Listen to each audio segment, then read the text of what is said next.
If you've ever tried to photograph or film during sunset, you've probably found it extremely difficult. The real reason that you're actually battling is you're taking something that's so simple and you're overcomplicating it and making it difficult for yourself. Let me show you.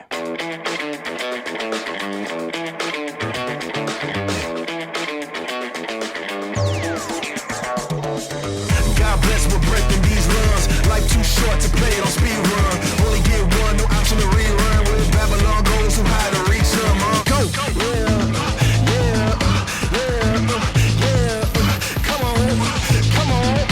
Come on, let's go. Okay, so we got a softbox set up here. Now, we don't have great sunset, unfortunately, coming in, but I mean, these things aren't really planned. But we do have some cool cloud cover and it's kind of making the sun a bit hazy. So we're not gonna get that yellow sunset look that we do wanna go for, which we do normally love. All right, so I've got a Godox AD200 Pro set up in the softbox. On a light stand, we've weighted it down with some weights, so because it is a little bit windy.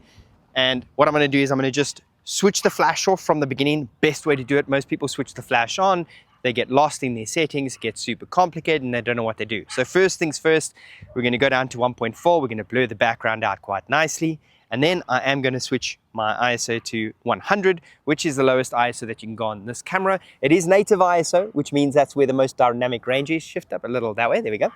And then I'm gonna take my shutter speed and I'm gonna bring it down to say 200, and I'm gonna expose for natural light, and this is how a natural light shot would look. Now, most people would at this point switch their flash on, and that's when it complicates things. But instead what you do is this. Because this has got high-speed sync enabled, if you don't know what high-speed sync is, look it up. I'll make another video on that separately maybe.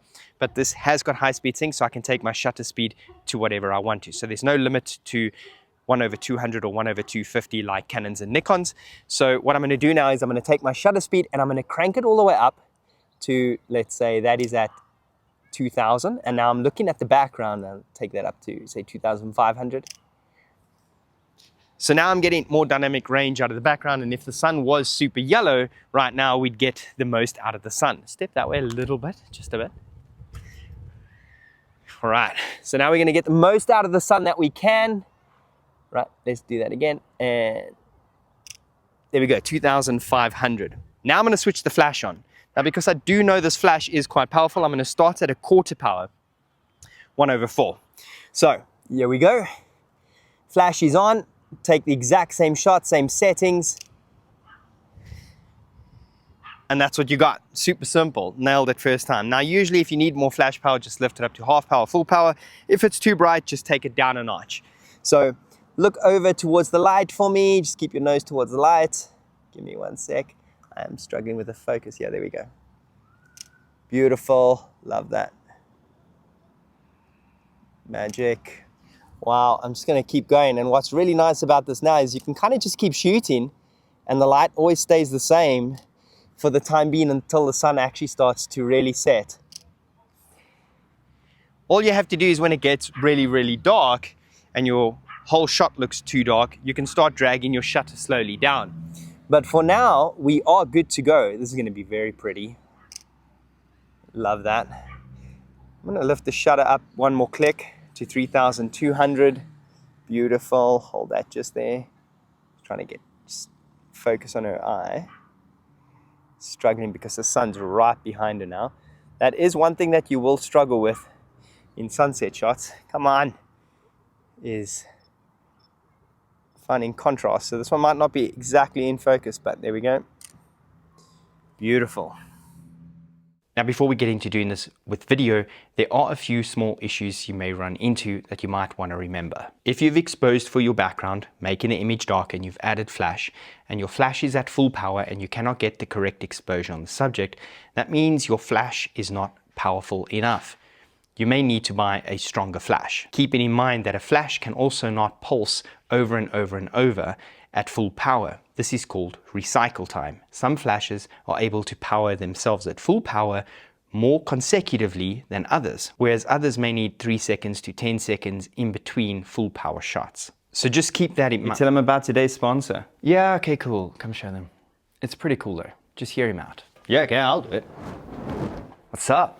Today's video is sponsored by Soundstripe. Now, I've been using Soundstripe since 2019, and I've paid my subscription since 2019, and I still pay my subscription. Now, since September this year, things have changed quite a bit with Soundstripe. Not only do they still offer you epic music and sound effects and really cool stock footage, but they now have AI song editing, and it's not what you think. I personally despise the way AI has been thrown around, and this is pretty cool. Soundstripe's new song AI editing feature allows you to select any part of a song and piece it together with the best sections of that song and make it whatever length you want.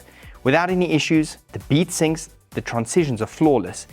It's literally like you took a track of stems and sent it to an audio head and you said, listen, I need a 15, 20 second, 2-minute edit from this original 4-minute track.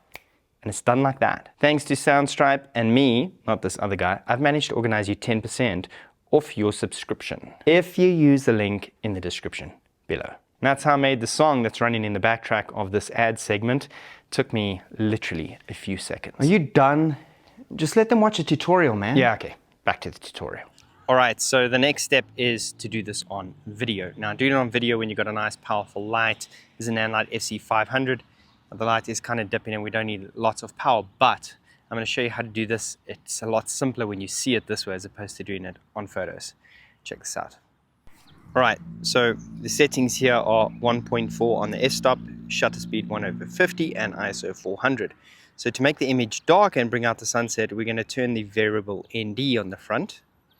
And there we turn it, and now we've got that sunset behind.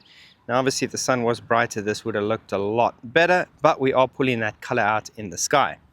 Next thing is we're going to switch on the Nanlite FC500 over here, and we're just going to switch it on, and now we can see how that shot looks. Look straight at the camera for me. Perfect. I'm going to turn this light over just a bit more. You can see the Nanlite in the corner over there. And I'm going to turn the Nanlite up just a bit. Then push some more power out of it. And now we're starting to balance out that light. As you can see, that exposure now is pretty much perfect. And that is the difference in doing a side-by-side shot of looking at natural light versus something like this. All right, so that's pretty much how you expose and get the perfect sunset shots, even when you don't have the perfect sunset. Get your settings right first, get the shot right, get the exposure right, and add the light only afterwards. If you add it before, you complicate absolutely everything and you never know where your base point is. So start from the beginning, and that's how you nail sunset shots. Thanks for watching, wherever you are in the world. Have a good day, good evening.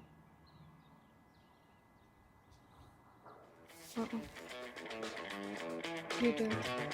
Good night. Goodbye.